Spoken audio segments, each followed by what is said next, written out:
Doctor Mirza इख्तियार bag साहब बड़े बिजनेसमैन हैं, मारूफ सनतकार हैं। मिर्जा साहब का घर पाकिस्तान के खूबसूरत तरीन घरों में से एक है। डॉक्टर मिर्जा इख्तियार बेग साहब का लाइफ स्टाइल क्या है, उन्होंने अपने करियर का आगाज कब शुरू किया, ये सब तफसील आज आपके साथ शेयर करेंगे। मैं उन लोगों में नहीं हूँ जो सोने का चमचा लेके मुंह में पैदा हुए हैं। मैं खुशनसीबी से उन लोगों में हूँ जो सेल्फ मेड है।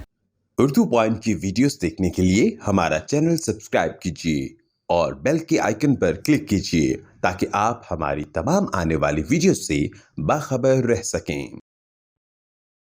अस्सलाम वालेकुम, आप देख रहे हैं उर्दू पॉइंट और मैं हूं शान आराई। आज हम मौजूद हैं डॉक्टर मिर्जा इख्तियार बेग साहब के घर पर। मारूफ बिजनेसमैन हैं, बड़े सनतकार हैं, साबिक वज़ीर आज़म यूसुफ रज़ा गिलानी के मुशीर बराए टेक्सटाइल अमूर भी रहे हैं, यमन के कौंसल जनरल हैं। मिर्ज़ा बेग साहब का घर पाकिस्तान के खूबसूरत तरीन घरों में शुमार होता है। डॉक्टर साहब का लाइफ स्टाइल क्या है, उनके क्या क्या शौक़ हैं, वो किस किस चीज़ का शौक़ रखते हैं, क्या क्या कारोबार हैं, कितनी दौलत है, ये सब चीज़ें आज आपको दिखाएंगे।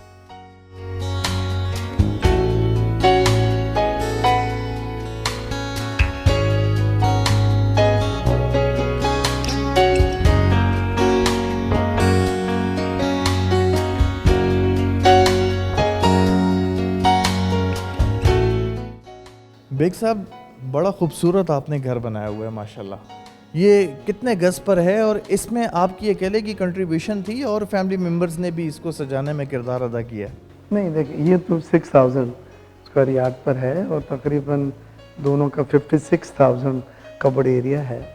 और ये पूरी टीम, पूरी फैमिली का जब आर्किटेक्ट ने डिज़ाइन करा, जब से लेके और इंटीरियर डिज़ाइनर्स के फाइनल जो उन्होंने किया उस वक्त तक पूरी फैमिली से डिस्कस करते रहे हैं ताकि कोई ऐसी चीज़ ना हो जो मुझे तो पसंद है लेकिन दूसरे मेंबर्स को, वाइफ को, बच्चों को ना पसंद हो। उसमें कई बार इख्तलाफ भी हुआ और वो फिर चीज़ रुक जाती है, फिर ओपिनियन लिया जाता है, फिर 3D प्रेजेंटेशन उस चीज़ की जो इंटीरियर डिज़ाइनर ने की होती है वो मुख्तलिफ ज़ावियों से करते हैं और उसमें कभी कभी वो चीज़ और ज़्यादा अच्छी लगती है और कभी कभी वो चीज़ वाकई में उस जगह मिसफिट लगती है।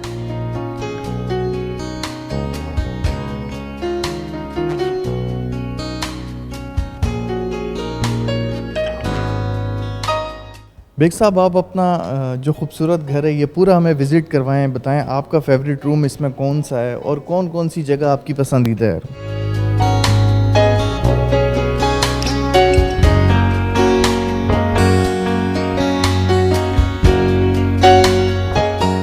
ये हमारा लिविंग रूम है, ड्राइंग रूम जिसको आप कहते हैं। और देखिए घर तो बन जाता है, उसके बाद उसकी जो खूबसूरती होती है उसमें पेंटिंग्स हैं, स्कल्पचर्स हैं, डेकोरेशन पीसेस हैं, फर्नीचर है, तो ये तमाम चीज़ें फिर उसकी ब्यूटी को उठाती हैं। ये वाली पेंटिंग कौन सी है? ये इस वक्त मेरे घर की जो पेंटिंग्स उनमें चंद वो नुमाइयाँ और खूबसूरत तरीन पेंटिंग्स हैं राजा चंगेज़ की। ये बहुत मशहूर है और इस्लामाबाद में होते हैं ये।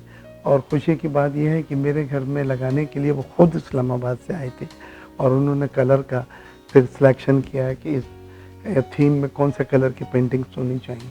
तो मेरे यहाँ 5 राजा ग़ज़नफ़र की हैं और इनकी छोटी छोटी पेंटिंगें भी होती हैं। इस पेंटिंग में आपने कौन सी ऐसी ख़ास बात देखी कि आपका दिल किया ये मैं परचेज़ करूँगा? देखिए इसमें उन्होंने एक्सप्रेशंस, अब 3 फिगर्स हैं, तीनों के चेहरे पे एक डिफरेंट एक्सप्रेशंस आ रहा है और वो इतना ज़्यादा हैवी है, इतना ज़्यादा स्ट्रॉन्ग डोमिनेटिंग है, एक्सप्रेसिव है कि मुझे ये पेंटिंग बहुत अच्छी लगी उसकी वजह से।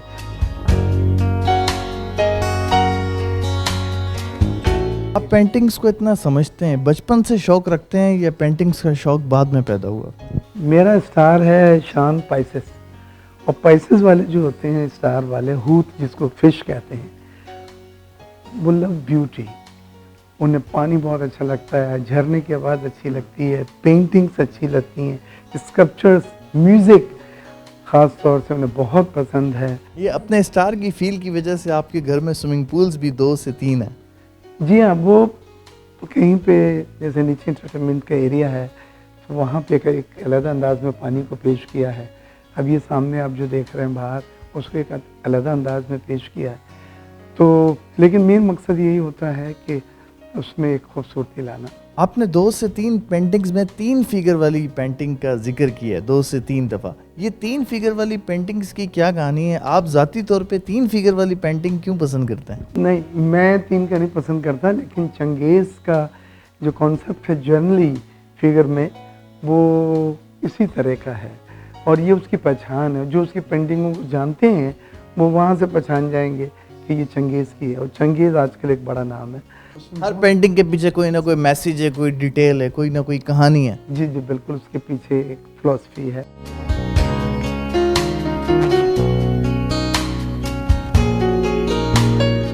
बेग साहब, चलते चलते ये पाउडर रूम पे जो नज़र पड़ी है काफ़ी खूबसूरत है, इसकी क्या हिस्ट्री है? जितनी भी आप काम देख रहे हैं, ये मेटेलिक है, वुडन है, कार्विंग का है, मोटिव्स नज़र आ रहे हैं जो आपको, ये 4-4 साल 3-3 साल लगे इसको बनने में। अब ख़ास तौर से इसके ऊपर कभी गलतियां हो गई थी ऐसी कि उन्होंने कोई जानवरों के चेहरे या इंसानी चेहरे बीच में डाल दिए थे डिज़ाइन में। वो मैंने पूरे घर में कहीं पे भी नहीं, तो हमने रिजेक्ट करना पड़ा उसको कि ये ओरिजिनल डिज़ाइन से डिफरेंट हो गया है। फिर दोबारा वो कास्टिंग हुई है, दोबारा बनाया गया है। तो ये कंप्रोमाइज़ हमने कहीं नहीं किया। हमने कहा 4.5 हुए तो 5 साल हो जाएं, लेकिन लाइफ में ये अब जो भी चीज़ एक चीज़ हो वो बिल्कुल जो आप चाहते हैं वो हो।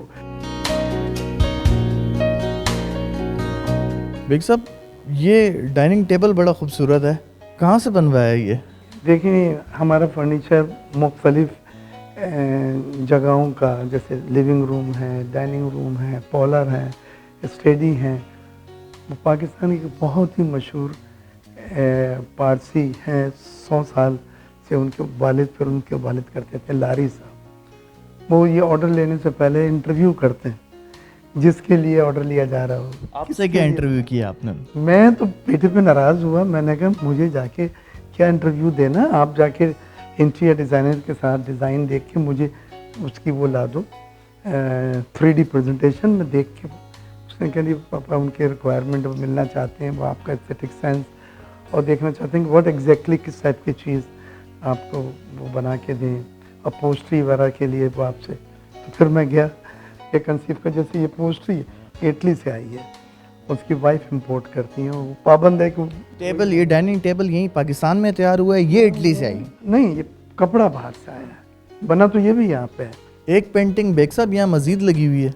जी, आपको शिकायत थी कि 2 और 3 फिगर्स वाली पेंटिंग्स हैं, इसमें आपको 5 नज़र आ रही हैं।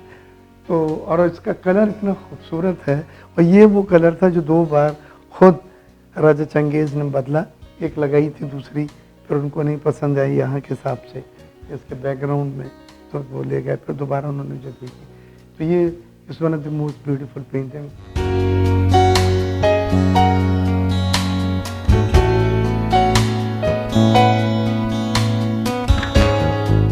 इस पूरे घर में कौन सा एरिया है जो आपको सबसे ज़्यादा पसंद है?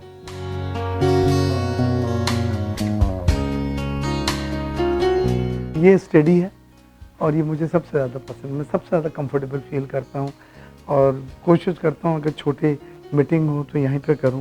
यहाँ मेरी किताबें हैं, मेरी अवार्ड्स हैं, मेरे पाकिस्तान के सिविल अवार्ड हैं, यमन के सदर ने जो सिविल अवार्ड दिया था, ऑर्डर ऑफ मेरिट, पाकिस्तान का तमगा इम्तियाज़ सदर पाकिस्तान ने हुकूमत पाकिस्तान के बेहाफ पे दिया, वो अभी हम आपको दिखाएंगे। वो सब यहाँ पर हैं और यही अचीवमेंट है लाइफ का। ये आप देखें यहाँ पे जितने भी अवार्ड हैं, गोल्ड मेडल हैं, ये सिविल अवार्ड्स हैं, ये मुख्तलिफ हुकूमतों के सदूर ने और हुकूमतों ने दिए। एक चीज़ और इस स्टडी की वजह से याद आ गई कि आप कॉलम वगैरह भी लिखते हैं, तो आप अपने फारिग टाइम पे जब कॉलम लिखते हैं तो इसी रूम में आके लिखते हैं? मेरा ऑफिस है, वहाँ पे बैठ के हम करते हैं। मेरा कंपोज़र, मेरा रिसर्चर जो रिसर्च करते हैं वो सब आए हुए होते हैं। बड़ी जगह चाहिए होती है, डेटा होता है कि उस पर बहस होती है। तो कॉलम सिर्फ कंपोज करना नहीं होता, बल्कि उसमें जो चीज़ आप पेश कर रहे हैं वो वेरीफाइबल हो।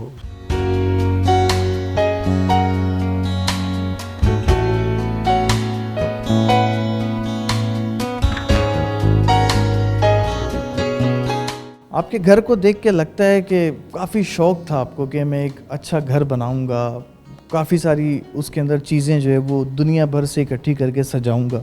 लेफ़्ट राइट हम देख रहे हैं मुसलसल पेंटिंग्स ही चलती आ रही हैं। ये पेंटिंग बहुत खूबसूरत, इसलिए खूबसूरत है कि इसमें चेहरा नहीं दिखाया गया है, इसमें सिर्फ फिगर्स दिखाए गए हैं और इकबाल मेहंदी की है। इसमें आप पर है कि आप सोचें और विजुलाइज करें कि चेहरा कितना खूबसूरत होगा, और अगर आप खूबसूरत नहीं सोच सकते तो आपकी गलती है, आर्टिस्ट की नहीं। क्योंकि मुझे तो इसका चेहरा इनकी फिगर्स के हिसाब से, इसकी बैक के हिसाब से, इसकी नेक के हिसाब से, इसके बालों के हिसाब से मैं विजुलाइज कर सकता हूँ कि वैसे आप क्या हैं, हुस्न परस्त हैं, इश्क मोहब्बत कभी हुआ? खैर शादीशुदा हैं लेकिन जवानी में कभी इश्क हुआ है, मोहब्बत हुई है? हुई है बिल्कुल, और मैं समझता हूँ मोहब्बत तो एक बहुत ही लतीफ़ जज्बा है, और जिनको होता है जब पैसे इतने ज़्यादा खूबसूरत चीज़ों को पसंद करते हैं, पेंटिंग है, उसमें स्कल्पचर्स हैं, ये देखिए ये बहुत ही नायाब एरिया है। यहाँ पे जितने स्कल्पचर्स मैंने कलेक्ट करे हैं, काफ़ी खूबसूरत डेकोरेशन पीसीज आपने कलेक्ट किए हैं। ये पाकिस्तान से ही आपने ख़रीदारी की थी या मुख्तलिफ ममालिक से आपने परचेज़ किए?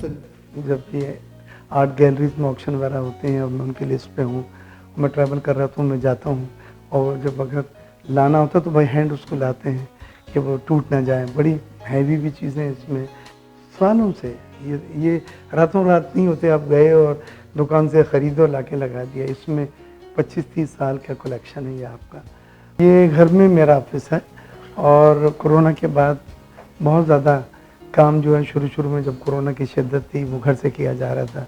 हमारे मुल्क में, मुल्क से बाहर बिजनेसेस हैं, तो फिर मीटिंग वीटिंग जो होती हैं, ये हमारा सेटिंग एरिया है। उसके बाद मेरे आर्टिकल वगैरह आते हैं तो यहीं बैठ के उनके साथ जॉइंटली कंपोज़र आता है, हम अपने आर्टिकल लिखते हैं। मीटिंग्स है, मल्टीमीडिया है, यहाँ पे इससे ज़्यादा कोई मीटिंग हुई तो यहाँ पे हम इसको कर लेते हैं, बट रिसेप्शन एरिया बाहर है। और इसकी खूबसूरती यह है कि ये बाहर से डायरेक्ट आप इधर आ सकते हैं, घर से आने की इसकी ज़रूरत नहीं है, मतलब घर डिस्टर्ब नहीं हो सकता।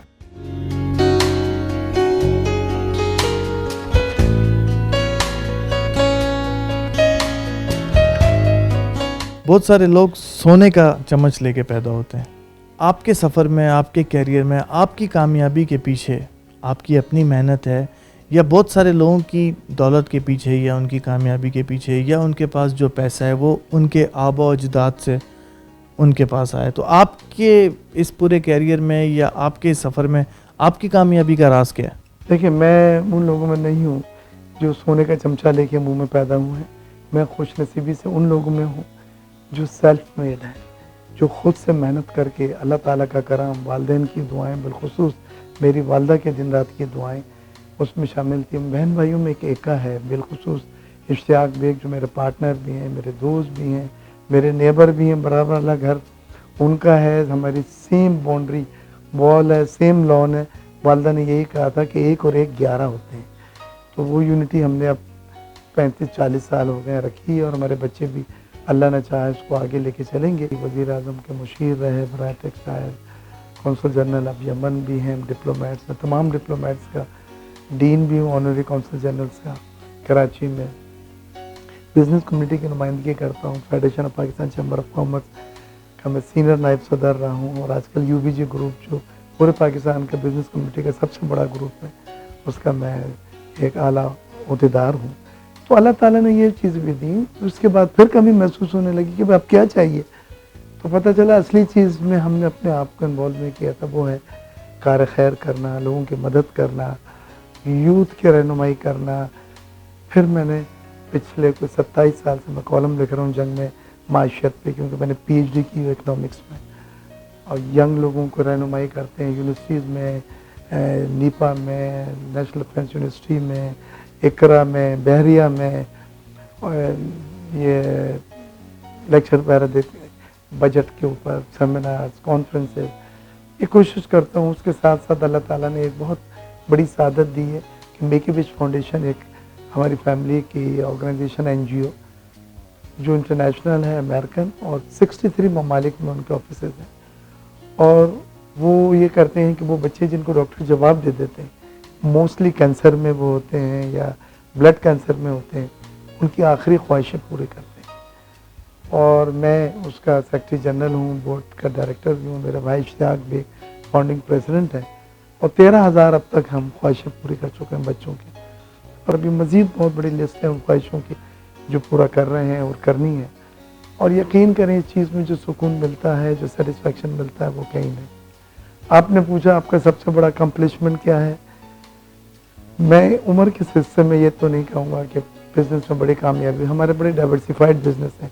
हम टेक्सटाइल में हैं, होम टेक्सटाइल एक्सपोर्ट है हमारी यूरोप के लिए, डेनम के हमने 16 साल स्पेशल मेरिट ट्रॉफी अवार्ड एफपीसीसीआई का प्रेसिडेंट या प्राइम मिनिस्टर से मिलता है वो लिया है। और दुबई में हमारे बिज़नेस है, मोरक्को में हमारे बिज़नेस है, लंदन में हमारे बिज़नेस है, पाकिस्तान में, सब डिक्लेयर्ड हम काम करते हैं। लेकिन जो चीज़ सबसे बड़ा अचीवमेंट मैंने अपनी ज़िंदगी में हासिल करा वो ये था कि मैं वालिदा को हर साल उम्रा कराता था। अमूमन तासुर ये दिया जाता है कि जो दौलत है वही अमीरी है। आपकी नज़र में अमीरियत क्या है? मैं इख्तलाफ करूँगा कि सिर्फ दौलत आपको अमीर नहीं करती। अमीर होने के लिए आपका अखलाक भी अमीर होना चाहिए, आपकी नॉलेज भी अमीर होनी चाहिए, आपका बर्ताव अमीर होना चाहिए, आपकी वो लोग जो आपके मातहत हैं उनका आप कितना ख्याल रखते हैं, ज़रूरत के वक्त कितना आप उनकी मदद करते हैं।